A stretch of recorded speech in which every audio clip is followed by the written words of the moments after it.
Perkenalkan, saya Rania Pratnya Paramita dengan 3 digit terakhir 211. Sekitar 25% orang penduduk dunia menderita anemia, di mana 50% kasus anemia merupakan anemia defisiensi besi, sehingga anemia ini menjadi penyebab paling banyak kasus anemia di dunia. Anemia defisiensi besi adalah anemia mikrositik hipokromik.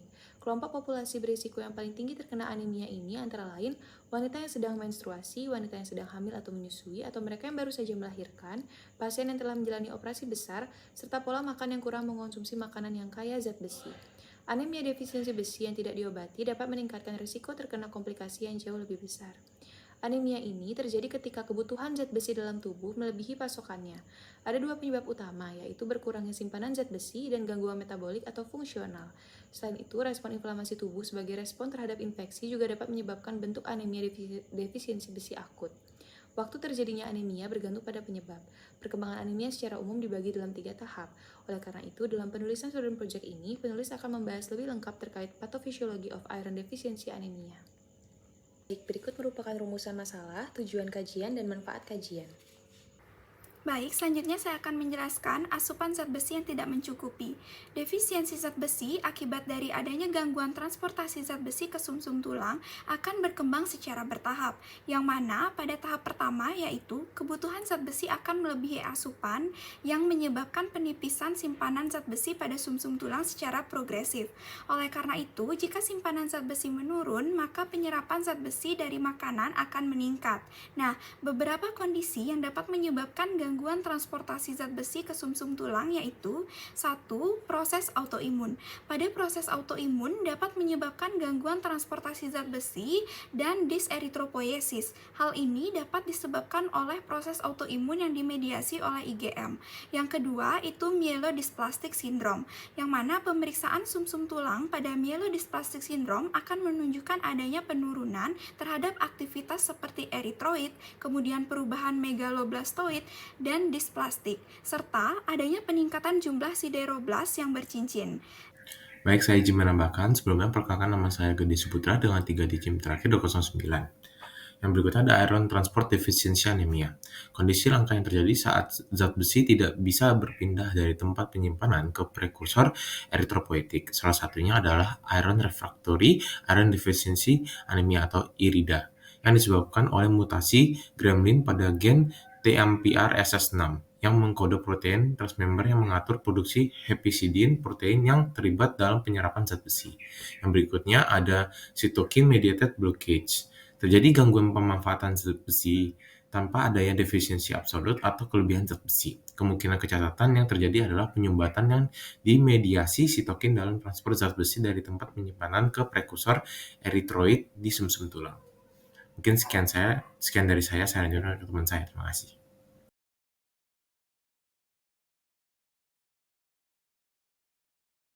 Perkenalkan, nama saya Komar Satria Mautama dengan 3 digit NIM terakhir 225. Di sini saya izin melanjutkan penjelasan, yakni asupan zat besi yang tidak mencukupi memainkan peran yang sangat penting dalam patofisiologi anemia defisiensi besi. Berikut ini adalah beberapa hal bagaimana patofisiologi anemia defisiensi besi dapat berkaitan dengan asupan besi yang tidak mencukupi.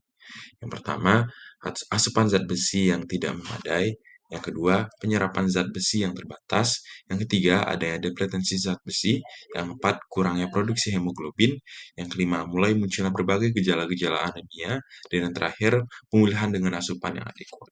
Mungkin sekian dapat saya sampaikan, akan lanjutkan oleh rekan saya. Terima kasih. Perkenalkan, saya Nika Depina Yunusari dengan 3 digit NIM terakhir 057. Kali ini saya akan melanjutkan pembahasan mengenai anemia defisiensi besi akibat perdarahan berlebih.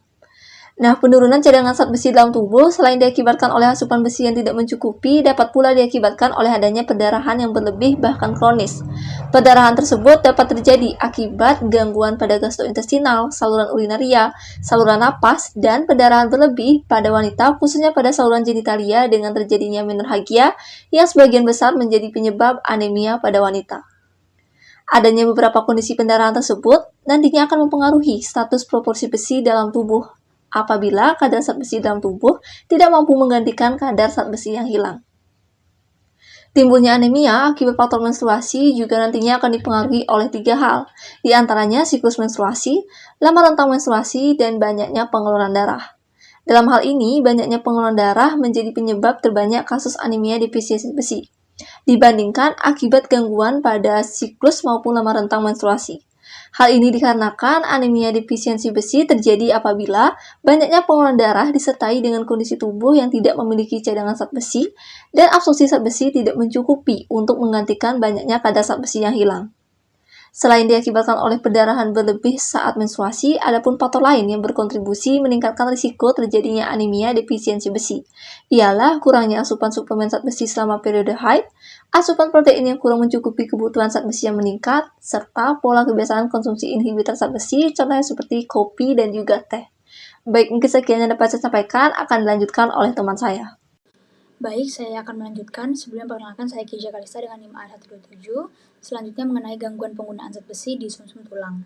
Seperti yang diketahui bahwa penyebab daripada anemia defisiensi besi adalah ketersediaan zat besi pada tubuh yang kurang. Tetapi ketika ketersediaan dan juga penyimpanan zat besi itu sudah cukup, tubuh juga tetap dapat mengalami kondisi kekurangan zat besi. Hal ini karena terdapat gangguan penggunaan daripada zat besi pada sumsum tulang belakang. Gangguan penggunaan zat besi ini akan menyebabkan masalah pada produksi sel darah merah di bone marrow.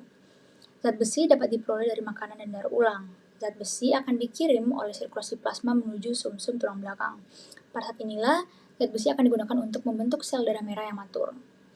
Zat besi yang terdapat pada eritroblas itu akan digunakan untuk sintesis hemoglobin. Pada kondisi inilah, terdapat gangguan pada penggunaannya, sehingga hasil produksi daripada sel darah merah itu akan terganggu. Perkenalkan, nama saya Putu Kela dari Winaya dengan nomor digit akhir 173. Selanjutnya, gangguan penggunaan zat besi di sumsum tulang. Jenis anemia lain akibat distribusi zat besi yang tidak teratur. Anemia karena penyakit kronis. Dalam kasus ini, terjadi redistribusi zat besi yang disuplai ke sel-sel eritropoiesis karena sintesis transfer yang berkurang. Kekurangan zat besi ini memiliki efek perlindungan terhadap infeksi. Anemia karena penyakit ginjal. Dalam kasus ini simpanan zat besi normal, tetapi mobilisasi zat besi terganggu. Saturasi transfuran rendah, yang dapat menyebabkan eritropoiesis yang tidak memandai dan defisiensi zat besi fungsional. Zat besi tidak dapat diberikan secara oral karena penyerapan terganggu. Anemia akibat penyakit ginjal atau disulitkan oleh faktor hemolitik. Abnormal eritropoiesis yang disebabkan oleh zat besi, kekurangan vitamin B12 dan asam folat. Thalassemia. Penyakit ini melibatkan penurunan atau ketidakan sintesis rantai globin. Struktur rantai globin tetap normal. Thalassemia dapat berupa alfa, beta, gamma, atau delta, tergantung pada jumlah globin yang terpengaruh. Biasanya disertai dengan mikrositosis, hipokromia, dan anemia dengan intensitas yang bervariasi. Mikrositosis dan hipokromia dapat disalahartikan sebagai anemia defisiensi besi.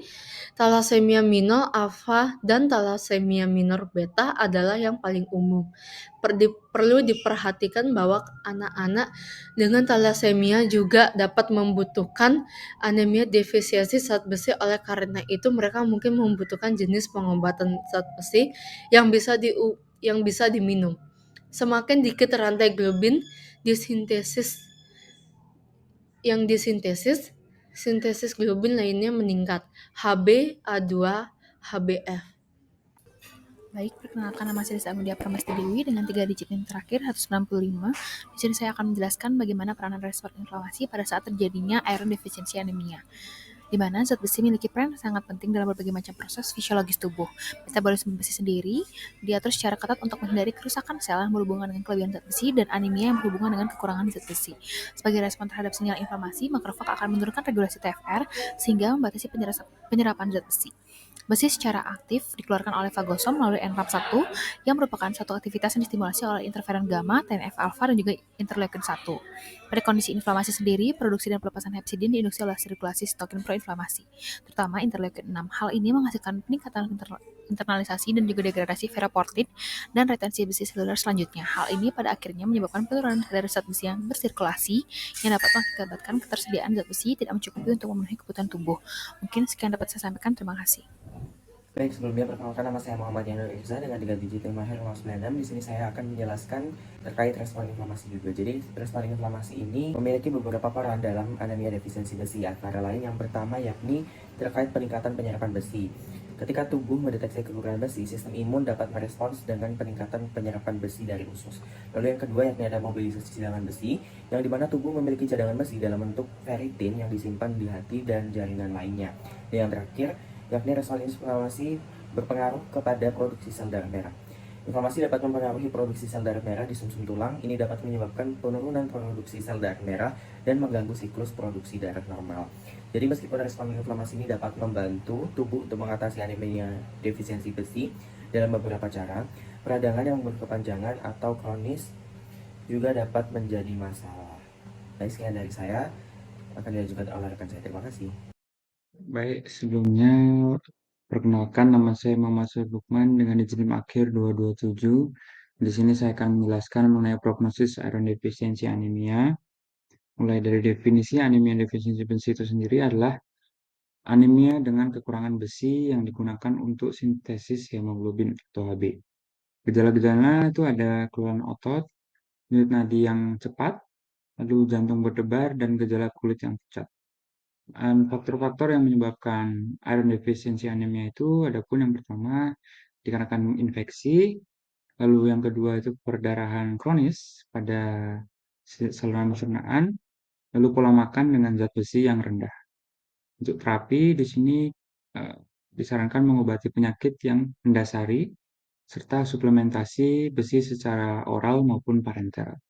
Mungkin sekian dari penjelasan saya. Terima kasih. Perkenalkan, nama saya Putu Sri Darmayanti dengan 3 digit NIM 038. Di sini izin untuk melanjutkan presentasi di bagian prognosis anemia defisiensi besi. Prognosis pasien dengan anemia defisiensi besi dapat menjadi baik bila penyebab hanya karena kekurangan besi saja, atau jika terdapat penyakit yang mendasari dapat diketahui dengan cepat kemudian diberikan penanganan yang adekuat. Pemberian preparat besi dapat meringankan manifestasi klinis dan gejala lainnya. Sebaliknya, apabila penyebab utama tidak diobati, prognosisnya akan buruk. Anemia defisiensi besi menjadi kronis dengan kelainan pada paru-paru atau jantung, sehingga dapat menyebabkan kematian. Dalam pemberian pengobatan dan terapi, jika didapatkan adanya kegagalan, perlu mempertimbangkan beberapa hal, yakni yang pertama itu diagnosisnya bisa saja salah, yang kedua preparat FE yang diberikan itu tidak tepat, yang ketiga perdarahan yang tidak tampak sehingga menetap dan tidak teratasi, dan yang terakhir gangguan absorpsi gastrointestinal tract di mana pemberian antasid berlebihan menyebabkan besi terikat pada bulkus peptikum. Mungkin sekian presentasi dari saya akan lanjutkan kepada teman saya. Terima kasih. Baik, sebelumnya perkenalkan saya Gusti Putu Sri Damayanti dengan 3 digit NIM terakhir 001. Di sini saya akan melanjutkan presentasi terkait bab 3 penutup. Baik, adapun kesimpulannya yaitu sebanyak 50% kasus anemia merupakan anemia defisiensi besi, sehingga anemia defisiensi besi sendiri menjadi penyebab paling banyak kasus anemia, di mana patofisiologi anemia defisiensi besi dapat terjadi karena adanya penurunan cadangan zat besi, gangguan metabolisme dan fungsional zat besi, serta adanya peranan respon inflamasi. Di mana penurunan cadangan zat besi dapat terjadi karena asupan zat besi yang tidak mencukupi, dan karena adanya perdarahan berlebih. Patofisiologi anemia defisiensi besi karena adanya gangguan metabolisme dan fungsional zat besi melalui 2 mekanisme, yaitu ketika terjadi gangguan transportasi zat besi ke sumsum tulang dan ketika terjadi gangguan penggunaan zat besi di sumsum tulang. Pada kondisi inflamasi, produksi dan pelepasan hepsidin diinduksi oleh sirkulasi sitokin proinflamasi, terutama interleukin 6, di mana hal ini pada akhirnya menyebabkan penurunan kadar zat besi yang bersirkulasi. Prognosis pasien dengan anemia defisiensi besi baik bila penyebab hanya karena kekurangan zat besi saja atau ketika terjadi penyakit yang mendasari dapat diketahui dengan cepat, kemudian diberikan penanganan yang adekuat. Adapun sarannya yaitu anemia defisiensi termasuk ke dalam jenis anemia yang paling umum terjadi secara global dan dampaknya dapat berpengaruh terhadap kelangsungan hidup di masa mendatang. Serta patofisiologi dari anemia defisiensi besi sendiri itu cukup kompleks. Oleh karena itu, penyakit ini memerlukan perhatian khusus dan diperlukan upaya untuk dapat meningkatkan wawasan masyarakat terkait anemia defisiensi besi, terutama dari segi patofisiologinya. Baik, sekian presentasi dari SGDA 1. Terima kasih.